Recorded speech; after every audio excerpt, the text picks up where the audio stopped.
فقط کافیه یه بار این کیک نرم و خوشمزه نارگیلی رو درست کنی. مطمئنم که عاشق طعمش میشی. بریم که با همدیگه آموزشش رو ببینیم.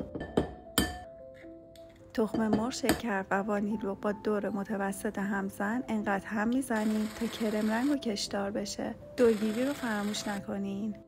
آب و روغن رو هم بهش اضافه میکنیم و در حد مخلوط شدن هم میزنیم. آرد و بیکینگ پودر رو که از صافی رد کردیم طی 2 مرحله به موادمون اضافه میکنیم و با لیسک به صورت دورانی و آروم هم میزنیم. پودر نارگیل رو به مایه‌مون اضافه میکنیم و با ویسک دوباره هم میزنیم. مایه کیک رو داخل 2 تا قالب میریزیم و با سیخ چوبی هوای اضافه اون رو میگیریم و میذاریم داخل فرن. کیک رو که از فرن درآوردیم دور اون رو با چاقو آزاد میکنیم و قالب و کاغذ روغنی رو ازش جدا میکنیم و میذاریم روی توری تا خنک بشه. نکات مربوط به فرم دادن خام قنادی رو تو پستای قبلی برات نوشتم. وقتی که کیک خنک شد سطح گنبدی شکلش رو برش میزنیم. یه لایه از کیک رو میذاریم روی سینی چوبی و سطح اون رو با شیر خیس میکنیم و از خام قنادیمون روش پایپ میکنیم. وسط اون رو موز و پودر نارگیل میریزیم و باز دوباره خام قنادی رو روش پایپ میکنیم و با کاردک صاف میکنیم. لایه بعدی رو میذاریم روی اون و سطحش رو دوباره با شیر خیس میکنیم و از خام قنادیمون روش میزنیم. با کاردک سطح کیک و دور تا دورش رو صاف میکنیم و پودر نارگیل میزنیم و باقی مونده خام قنادیمون رو روش پایپ میکنیم و در آخر روی اون رو با هر میوه‌ای که دوست داریم تزیین میکنیم. سیوش کن که حتما درستش کنی.